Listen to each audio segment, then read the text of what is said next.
Stock x ray में आज हमारा फोकस है एक इंफ्रा स्पेस की कंपनी है पीएनसी इंफ्रा। इसके ऊपर हम बातचीत करेंगे और इनफैक्ट ये शेयर का अगर आप पहले प्रदर्शन देखें यानी कि स्टॉक का जो मूवमेंट है वो आपके सामने पहले लाने की कोशिश करते हैं। स्टॉक अगर आप देखेंगे तो मई 2024 यानी कि पिछले साल की बात करें तो 500 रुपये से लेकर 575 की रेंज में चला करता था, लेकिन वहाँ से इस स्टॉक में काफ़ी अच्छी करेक्शन आ चुकी है। जो हाई लेवल्स इसने छुए थे वहाँ से स्टॉक 50% से ज़्यादा करेक्ट हो चुका है। उसका रीज़न आपके सामने रखते हैं और फिर आपको ये भी बताएंगे कि अब इस स्टॉक के लिए क्या ट्रिगर्स बन रहे हैं। देखिए क्यों गिरा था ये शेयर, इतनी बड़ी गिरावट हाई लेवल से स्टॉक में क्यों बनती हुई दिखी? क्योंकि ministry of road transport and highways ने सरकारी ऑर्डर लेने पर इस कंपनी के ऊपर लगा दिया था बैन लगने की वजह से स्टॉक में हमने देखा काफ़ी अच्छा करेक्शन बनता हुआ दिखा। और ये अक्टूबर महीने में खबर आई थी कि सरकारी ऑर्डर ये कंपनी नहीं ले पाएगी, इसके ऊपर बैन लगा था और उसके बाद स्टॉक में पूरा जो है वो करेक्शन बनता हुआ दिखा। तो उसका असर आप देखिए इस तरह से हुआ कि जो दूसरी तिमाही के नतीजे आए थे वो अनुमान से काफ़ी कम रहे थे, नंबर्स में उसका रिफ्लेक्शन आना शुरू हो गया और तीसरी तिमाही के नतीजे भी इस कंपनी के कमज़ोर साइड पर ही आते हुए दिखे हैं। तीसरी तिमाही में आप देखिए रेवेन्यू 33% और मुनाफा साल दर साल बेसिस पर देखें ईयर इन ईयर बेसिस पर 45% गिर कर आता हुआ दिखा है। इन्होंने अपनी जो रेवेन्यू गाइडेंस है उसको भी एडजस्ट किया क्योंकि नए ऑर्डर्स अगर सरकार से नहीं मिलेंगे तो उसका इंपैक्ट इनके आने वाले समय के जो रेवेन्यूज़ हैं उसके ऊपर भी दिखेगा। FY25 में इन्होंने -10 से -15% वाली जो रेवेन्यू गाइडेंस थी उसे और घटा दिया और नेगेटिव कर दिया, -25 से -30% कर दिया। तो जाहिर सी बात है दूसरी तिमाही खराब रही, तीसरी तिमाही खराब रही तो उसका जो ईयरली नंबर्स हैं उसके ऊपर इम्पैक्ट तो आता हुआ दिखेगा ही। और ये जो नंबर्स आए और जिस तरह का बैन लगता हुआ दिखा उसके बाद FIs यानी कि जो विदेशी निवेशक हैं उनकी ओर से तेज बिकवाली स्टॉक में बनती हुई दिखी। दूसरी तिमाही में उन्होंने अपनी जो होल्डिंग्स हैं वो कट करी।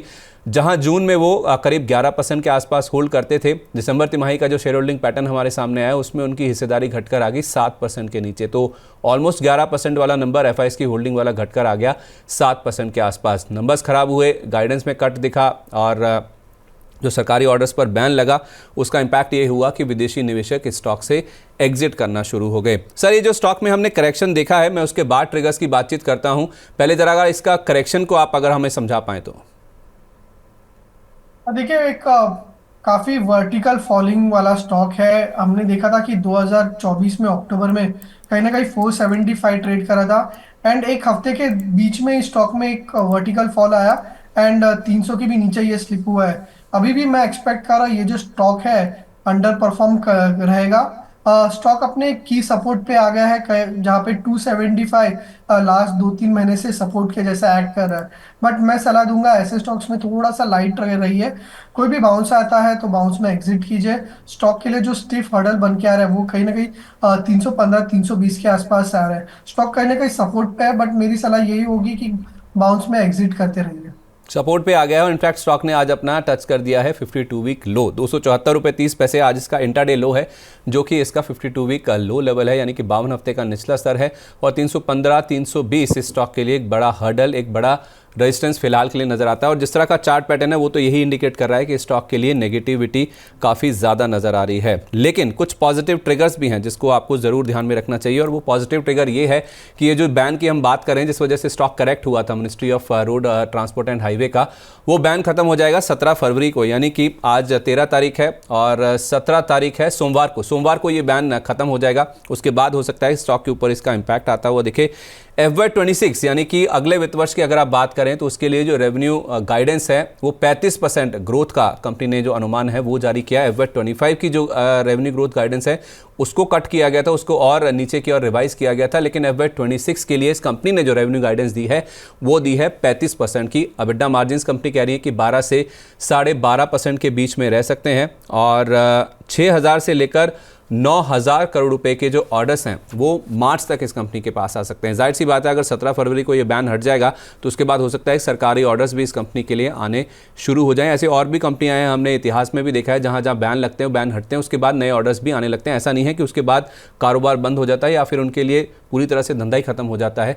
तो इस कंपनी की मौजूदा ऑर्डर बुक भी आप देखें तो आपको 19,000 करोड़ रुपए के आसपास की नजर आएगी। तो नो डाउट एक बैन लगा था जिसका रिएक्शन हमने स्टॉक पे देखा, अर्निंग्स में देखा, FIs की ओर से होल्डिंग में भी कट आता वो देखा।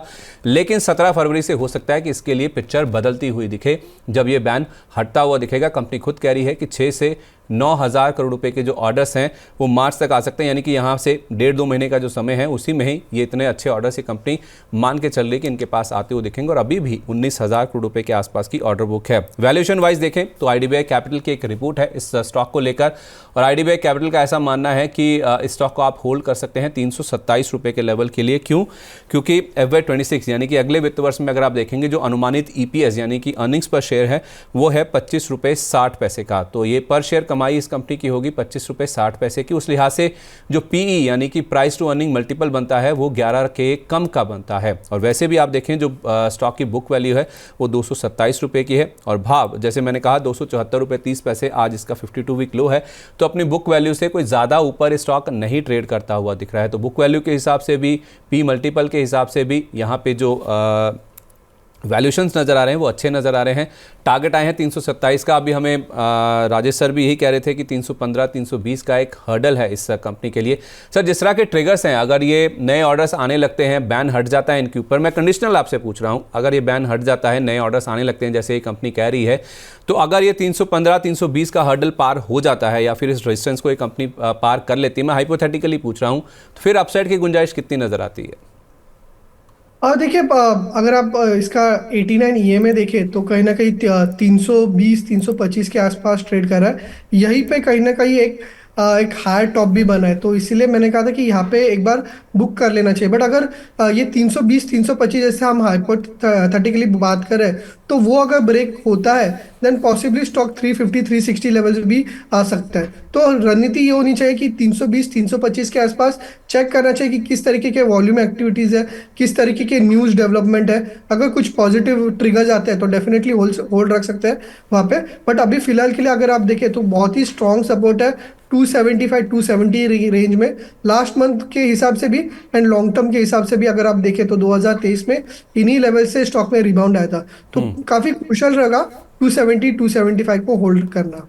चलिए ठीक है, ये है आपके लिए राय। 325 के आसपास दोबारा जब ये स्टॉक आए, वो हर्डल है, वहाँ पे वॉल्यूम एक्टिविटी देखिए, दोबारा से रिव्यू कीजिए। अगर वो लेवल पार हो जाता है डिसाइसिवली तो फिर 350 370 तक के जो लेवल्स हैं वो भी इस स्टॉक में देखने को मिल सकते हैं। तो ये तो बात हो गई PNC इंफ्रा की, लेकिन बहुत सारे दर्शक हैं जो कि अपने सवाल अपने शेयर कर रहे हैं हमारे साथ, तो वो भी लेना बहुत इंपॉर्टेंट है। सर एक बार आप कोलपाल यानी कि कोलगेट पामोलिव और HUL पर हमारे एक दर्शक हैं आरुष मेंगी जी, वो कह रहे हैं कि अगर आप इन पे एंट्री लेवल बता दें, अगर किसी को फ्रेश एंट्री नई एंट्री करनी है, वेरी लॉन्ग टर्म व्यू, वो कह रहे हैं कि अल्ट्रा लॉन्ग टर्म व्यू है कोलपाल और HUL पे फ्रेश एंट्री अगर करनी हो तो कौन से लेवल एप्ट हैं? देखिए, कोलपाल का अगर आप चार्ट देखें तो 2024 में मई मंथ में अराउंड कहीं ना कहीं 2450 2450 लेवल से एक काफ़ी अच्छी रैली स्टार्ट हुई थी। अभी 2530 के आसपास ट्रेड कर रहा है, तो ये काफ़ी अच्छे लेवल्स पे है।